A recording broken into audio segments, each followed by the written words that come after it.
Prečo zas netlačíš? Nemôžem, došiel mi žltý toner. To je čierno-biely dokument. Vaša neschopnosť zabezpečiť plnohodnotné podmienky k výkonu mojej práce nie je naozaj, ale naozaj môj problém. Môžeš mi to prosím ťa naozaj vytlačiť? Nerozoznal som váš počítač. To je stále ten istý počítač, na ktorom tlačíš už dobrých 10 rokov. Vyhľadávam sieť, ale neviem ju nájsť. Napojil som ťa káblom. Niečo sa mi na tom ako si nezdá. Ešte 10 minút dozadu si tlačil úplne v pohode. Situácia sa odvtedy výrazne zmenila. Nezmenilo sa absolútne nič.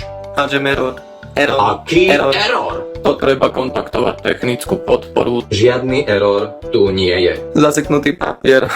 Kde? Nikde nič nie je zaseknuté. Bohužiaľ. Takže takto sa ideme baviť.